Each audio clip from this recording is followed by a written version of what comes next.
In this video, Morgan Stanley published some rather confusing new research about electric vehicles, Tesla and the internal combustion engine industry, and boy oh boy is it a mixed bag. Some great points and some real head scratches. I still don't quite get it, but at least they're trying. And some stunning new numbers demonstrate how completely and utterly fine Toyota are, and that Tesla are definitely not eating their lunch, nor any Chinese electric vehicle manufacturers.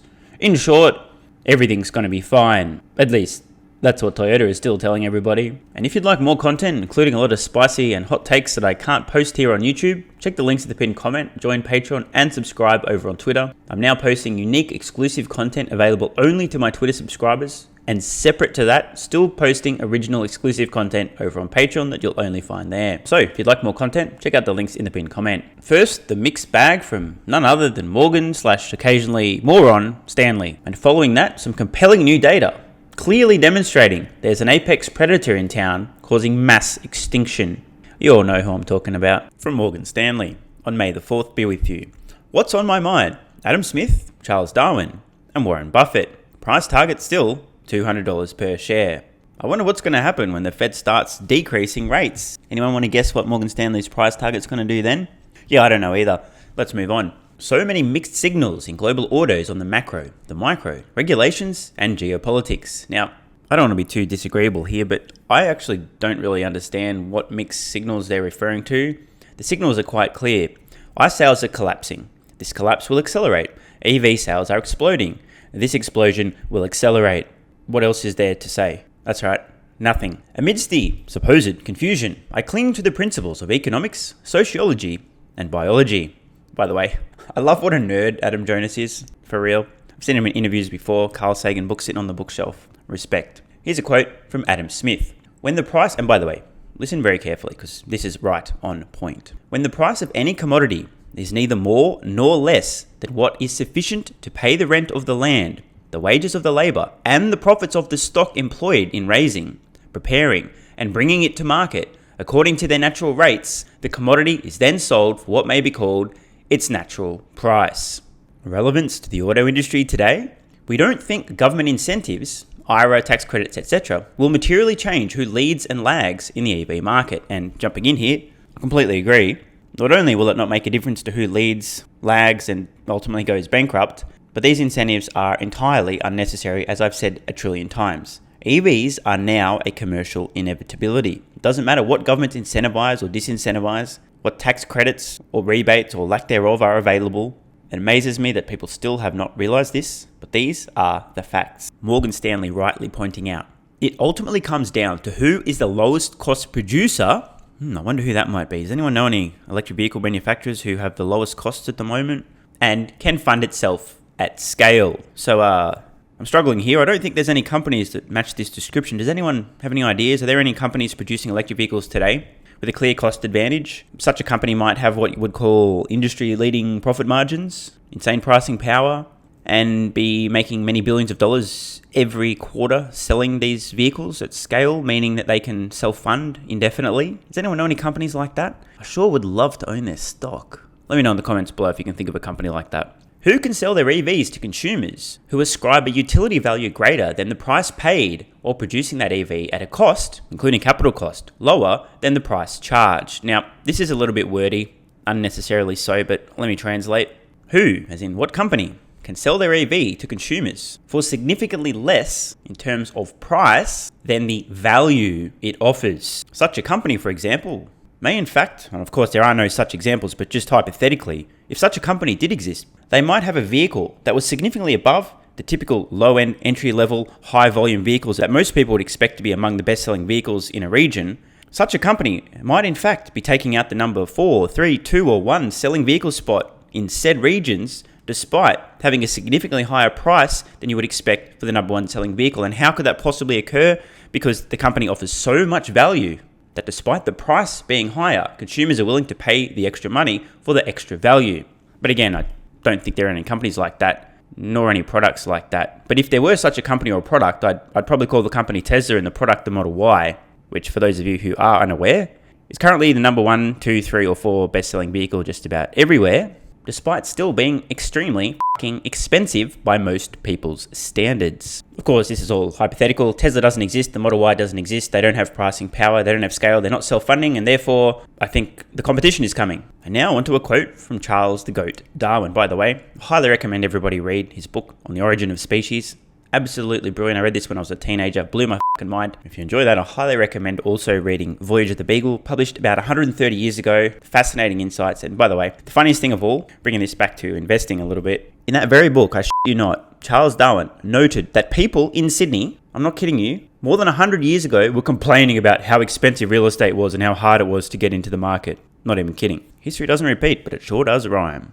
Anyway, back to the topic at hand. Quote, I think it inevitably follows that as new species in the course of time are formed through natural selection, others will become rarer and rarer, and finally, extinct. He's definitely not talking about legacy automotive manufacturers, right?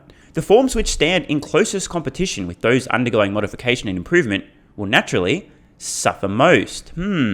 What's the most comparable, closest so-called competition to electric vehicles? I don't know. Is anyone able to think of any things that have typically four wheels, doors, windows? You drive them around the place, they just have a different form of propulsion? Because that would be the closest competition, which would, if Charles Darwin is right, naturally suffer the most. He's definitely not talking about legacy automotive companies producing ICE vehicles, right? Relevance to the auto industry today. While money was abundant and supply was scarce, investors witnessed a rapid proliferation of EV enterprises and business plans. Plans, as opposed to strategies. We expect the next chapter could see a consolidation, aka a ton of bankruptcies, and yes, some mergers and acquisitions along the way. By the way, I believe they're right. Survival and success may not merely be dictated by who is the biggest, shout out to Toyota and Volkswagen, or the richest company, but who is most able to adapt to the changing environment, including the willingness to wait it out and operate within the limits of the company's abilities. Now this, what are they talking about? Admittedly, I am just some idiot on the internet with a small brain, but Morgan Stanley is suggesting that legacy automotive companies with a willingness to wait it out, as in to move slowly and keep milking their ICE profits, are likely to adapt and survive. I'm confused about this. I've got no idea what they're talking about. Either way, it's a moot point. These companies won't be surviving. They're years too late to the party. They'll all go bankrupt and it'll be well earned and absolutely deserved. And now, from Warren Buffett, quote, there's a huge difference in the business that grows and requires a lot of capital to do so, and the business that grows and doesn't require capital. For some weird reason, I just remembered just spontaneously that Tesla has over $20 billion in cash and cash equivalents. They put another $3+ billion in the bank every quarter. They have industry-leading scale, costs, they're growing rapidly, they're very, very unlikely. In fact, it's almost a certainty that they'll never need to go to capital markets again, and I know that's a big call, but I'm putting it on the record. So is it just me, or is Tesla a business that grows and doesn't require capital? Let's continue the quote. And I would say that, generally, financial analysts do not give adequate weight to the difference in those. Indeed. Anyone heard the competition is coming? People saying that don't seem to get this. In fact, it's amazing how little attention is paid to that. Believe me, if you're investing, you should pay a lot of attention to it. Relevant to the auto industry today? I'm most grateful to the client who shared this precious quote with me recently, as it so eloquently captures the crossroads that the legacy auto manufacturers find itself. While we do believe the legacy auto companies can have a place in the emerging EV... I can't. I'm sorry. It's hard. That's what she said. Let's try that again.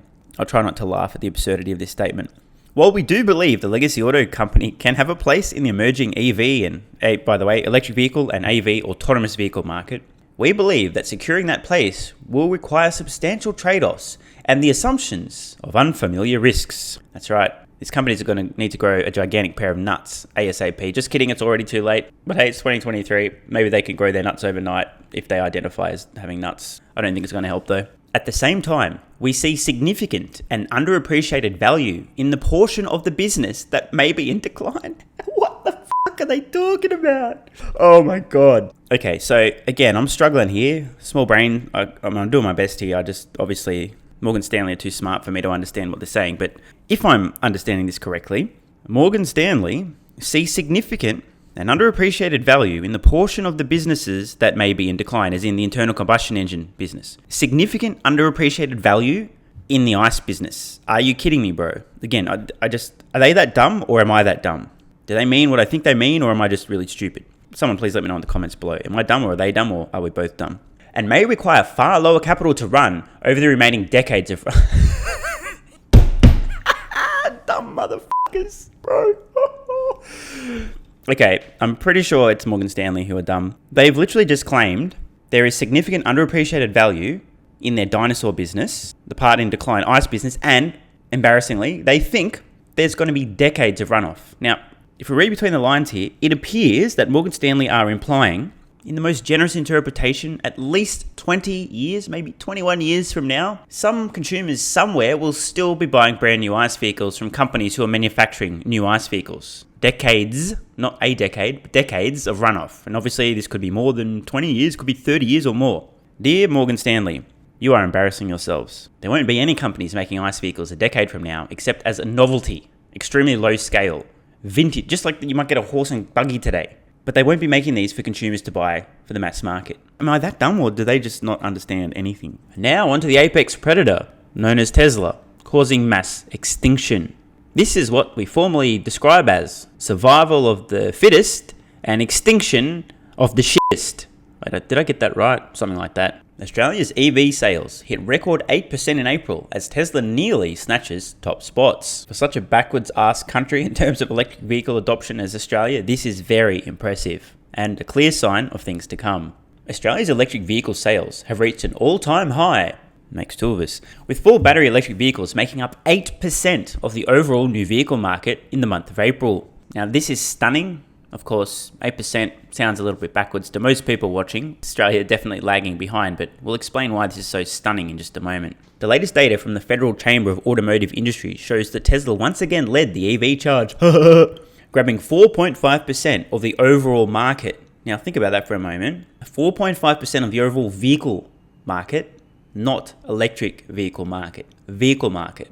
It is a pretty small market, to be fair. And its Model Y falling just short of grabbing top spot in the overall SUV segment from Toyota's RAV4 and the Model 3 coming in second in the passenger segment. Now, take a moment here. Toyota's RAV4, very popular vehicle. Tesla's Model Y almost pipped the Toyota RAV4 as the best-selling SUV in Australia. Not electric, SUV, period. Now, here's the thing that I don't think Toyota have realized, but it's really important. Toyota customers are purchasing Tesla vehicles. For every electric vehicle that Tesla sells, there's one less potential customer to buy an internal combustion engine vehicle from Toyota, who are today, give or take, the world's largest automotive manufacturer by number of vehicles sold. This is very important. Toyota doesn't have any electric vehicles that anyone with a brain wants to buy. And this is not hyperbole. Their cat walked across the keyboard, I don't know, BZXFOAD is a piece of shit. They can't give them away. Terrible vehicle. It's an absolute joke. It's a non-serious attempt. No one's buying them. No surprise. As Tesla scales up production and sells more vehicles, they will be eating the lunch of Toyota, of Honda, of the world's largest legacy automotive manufacturers. Toyota don't have a compelling electric vehicle. Toyota's range of electric vehicles include nothing, and a steaming pile of excrement. They're in big trouble. After all, Tesla's mission is to accelerate the world's transition to sustainable energy. Every electric vehicle Tesla sells is one less ICE vehicle another company no longer sells. According to the April sales data from FCAI, a total of 82,137 new vehicles were sold in April. Yeah, it's a very small market, isn't it? A rise of 1.3% compared to the same time last year, but here's where it gets interesting. EVs, including battery electric and plug-in hybrid vehicles, made up 9% of the overall sales, with full battery electric vehicles accounting for 8%. As backwards as Australians are in terms of EV adoption, at least we know hybrids are a f***ing joke and no one's buying them. Only 1.5% of those vehicles sold were hybrids, 8% pure electric. Quote, "We know that this number would have been larger had the industry not faced global supply challenges," FAIC boss Tony Weber said in a statement. But now, the numbers. The top-selling April models included the Tesla Model Y, which was only outsold in the SUV segment by the Toyota RAV4, and only just. Now, for those who don't know, the Model Y and Model 3 that end up in Australia are produced in China. The Shanghai Gigafactory is Tesla's main export hub.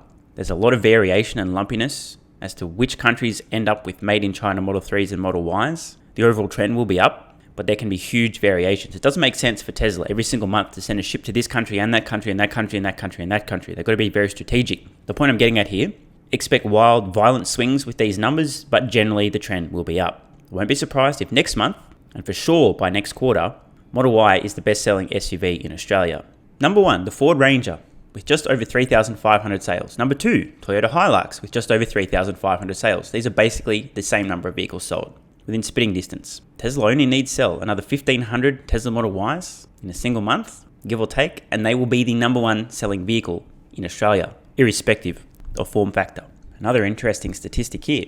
Tesla by far led the market once again with 3,676 sales during April, which also happened to be the brand's biggest month of sales this year, topping March's 3,578 sales. Notice, Tesla's 2 models combined on a single vehicle platform, selling more in total than the best-selling vehicles in Australia. And it's still early days. Despite what many of the dingbats are claiming about a lack of demand, etc., bro, Tesla sales in Australia will continue to climb enormously over time. The Tesla Model 3 had 1,581 sales, which were nearly 3 times the Toyota Camry.